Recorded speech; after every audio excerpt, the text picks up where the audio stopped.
Ate Yes, Alexa, Kuya Crispin. yes. Thank you so much for inviting Hello. me. Good Yes, evening, Lisa. yan. Hello.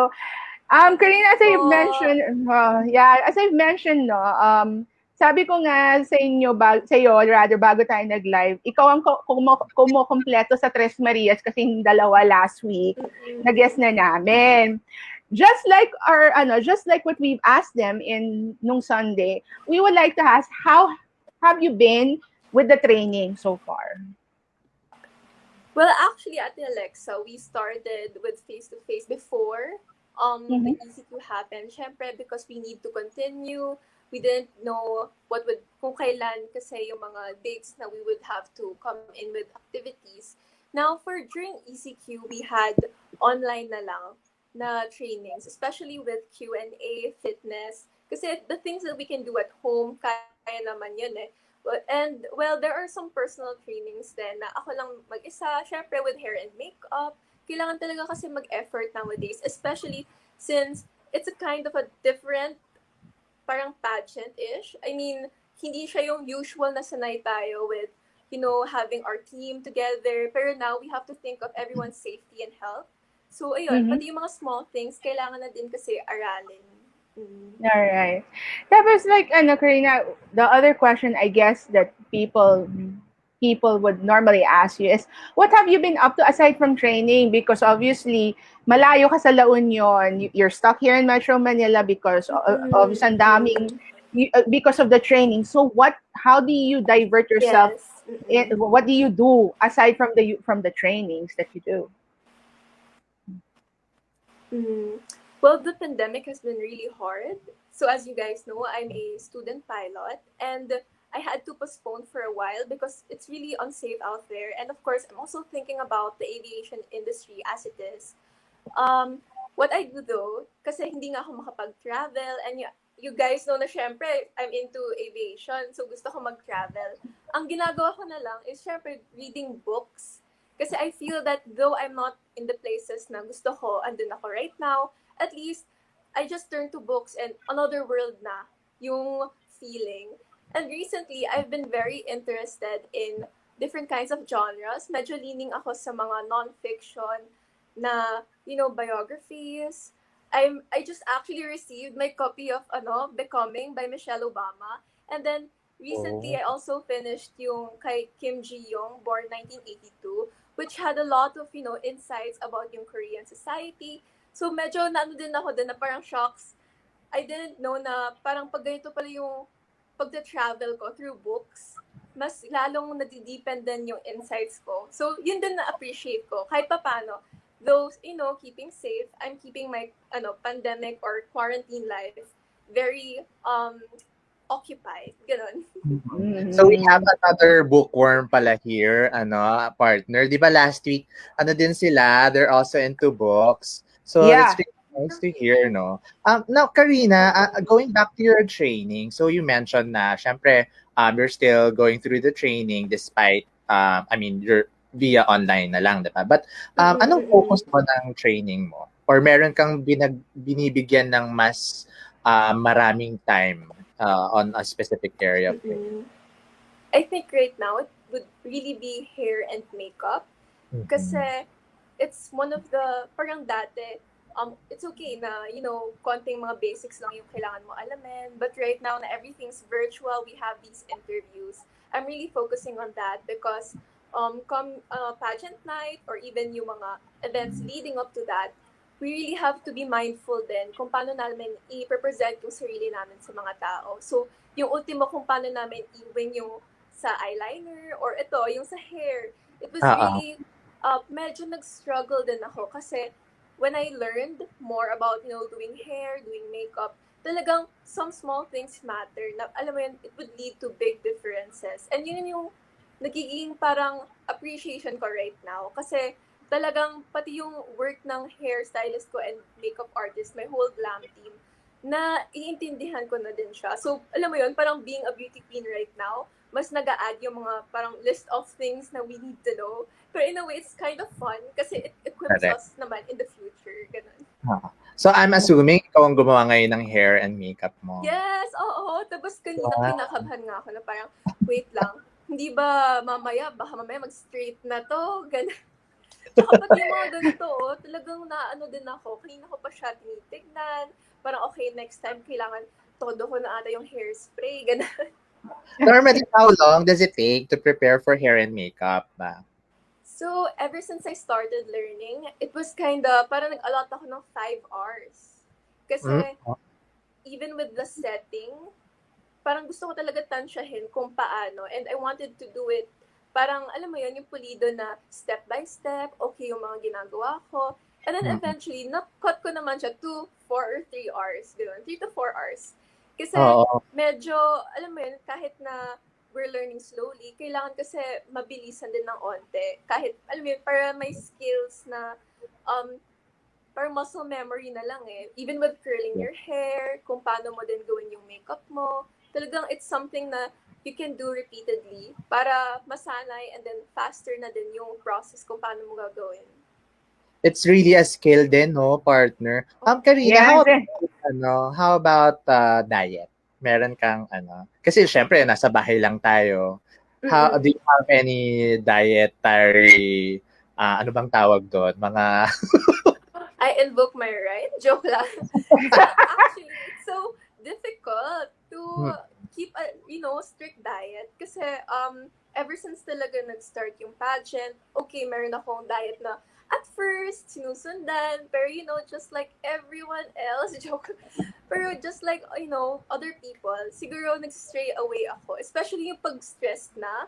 Kasi ayaw ko yung sinastress ko sarili ko with the diet kasi it keeps me cranky. Pero gusto correct. ko din na parang after some time, napansin ko na okay, medyo nakailang cheat weeks na. Kung ilang cheat days na, magsa-stop ako muna. And then, back to routine ulit. Kasi kailangan talaga mix of diet, tapos also keeping yourself fit through exercise. Naging mahirap din for me eh. Pero, I think right now, ang comment is, I'm too thin na. So, kailangan ko din i-work yon. Ang importante is, I'm still healthy naman. Kasi yun din yung kailangan i-remember during diets eh. Ang hirap din eh. Oo, basta everything in moderation naman, Yes, Totoo. it has to be everything in moderation. But I know with Papa J, constantly monitoring them, I'm sure, okay, Papa J is making sure that they have the right, that they have the right nutrition. Karina, na-mention mo na actually a while ago about being a student pilot. So we just want to get to know you a little bit on that because I'd like to know where did the passion to fly came from? I mean, that adventure streak rather came from. What made you decide to take up pilot as being a pilot, right? Rather. Well, as a child, my mom kasi works in the aviation industry. So she would drag me around to her, kung may duty siya sa Cebu, sa Davao. And then there was this one time when I was about 8 years old or younger pa nun. So we had a breakfast with one of the lady pilots. And then seeing her, alam mo yun, sobrang power woman eh. Kasi sanay ako, syempre, seeing a lot of male pilots even during that time. So nakita ko, dalawa yung cellphone niya, tapos syempre, alam mo yung very business-like yung dating niya. And I was thinking to myself pa na, gosh, ang grabe, parang gusto ko din ng ganon. Parang alam mo yun, yung feeling na ang daming mga guys, pero ikaw na girl, you're standing out kasi you're strong, parang ganon. And then eventually, to be honest, I wasn't, parang medyo late as in mga 20s na ako, na nag-decide to pursue that dream. Kasi I've always had this thought na my brother should pursue that dream. Kasi parang siya nga yung lalaki, siya dapat yung bigyan ng chance for that. And then for some time talagang ako, okay, I should let my brother have this. And then eventually, medyo nung nagkaroon ng mga, okay, life check, ano yung gagawin ko with my life. Sabi ko, medyo nag-regret ako na hindi ako flying kasi bibigay ko sa kapatid ko. But then, ayun nga, medyo wake-up call na din yun for me na parang, wait lang, parang what's stopping me from this? Kasi 'di ba parang, am I limiting myself lang? Because dapat yung brother ko yung parang ibigay ko sa kanya. But then when I talked to my mom, and then she told me na, it's okay naman if you're going to pursue this as long as you want it. And then, I knew naman na deep inside, ito yung gusto ko. Parang nilimit ko lang sarili ko because I thought na parang my brother should have it. But then, it was one of the turning points din na, okay, I'm gonna go for my dreams. Tapos, it's so cool kasi during that year din, actually, ang weird kasi 2020 talaga, dun ako nag-decide na, okay, I'm gonna go na, tapos I'm gonna pursue my dream then in pageantry. Kasi, sa akin kasi, meron talagang voice na binibigay sa akin yung pageantry. It's nice to have this story of growing in yung sa aviation story ko with pageantry. Kasi at least, diba, girls would be inspired by it. And then, parang dun ko din nakita na, okay, nung COVID happened, parang medyo kailangan ko ata mag-decide first kung ano yung pupursue ko. So yun, bali yun na yung whole timeline for my aviation dream. Yeah. And partner, before you jump into something, for those who don't know, actually, Carina is a title holder in La Union, Mutya La Union to be exact. So she's not really stranger to the world of pageantry. Partner, I think there's a couple of things that you wanted to say a while ago. Yeah, no, meron lang nagsha-shout out na fans of Carina. Well, I think we have Catherine Rivera is also watching us. Hi, Cathy. She's shouting us for go, Carina daw. Oh, And then thank you. Pat Babista is also watching us, I think. Hello, Pat. Yeah. Thank Hello, you. Pat. Ayun. Grabe talaga. As in, alam nyo ba, sepangs pa din kami. Kasi recently, we had this medyo vlog-ish nga na ginawa. And then, after that, grabe, yung separation anxiety talaga na sana magkasama pa rin tayo. Tapos kahit na, kunyari sabihin ko, paano kung uwi ako no La Union? Tapos parang hindi na namin talaga kaya na kahit, alam mo yun, basta nasa Manila kami, hindi namin na-feel yung LDR. Pero kasi. Ayan. Now, partner, you know why I tagged her, Pat and Hannah Stress Maria. So I mean, alam niyo, for those who don't know, I've been able to meet the girls before this whole thing happened. And in the beginning, as they know, Carina would know na the fact na there are times I try to distance myself, but as I got to know them more, obviously, katuwaan lang, medyo nakikilala ko yung mga yan. May mga binabansagan na ako sa mga ibang candidates. Now, partner, before, there's another question lang before this, for Carina.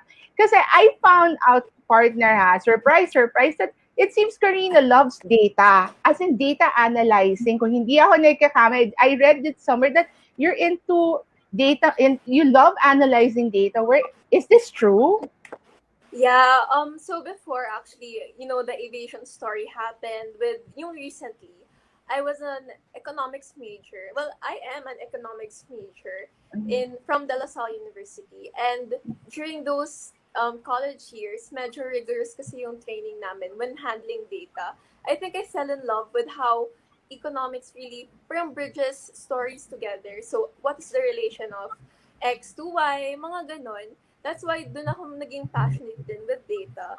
Kasi I like yung parang numbers tell you a story, and then when you add yung mga math na ginagawa namin, mas nagkakaroon siya ng, it makes more sense. Parang ganon. So, one of the, just to share, one of the interesting things that I found out was during college, so I made the paper just to check kung ano yung mas prefer ng mga Filipinos, if they prefer private hospitals or public hospitals. And to our surprise, we found na it doesn't matter pala. Kasi ang preference ng mga Filipinos is where the service is good.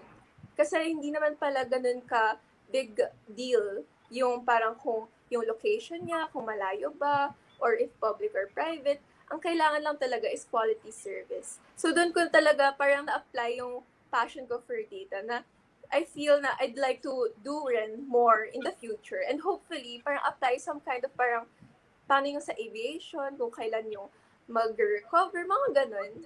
So it's interesting lang talaga for me. Well,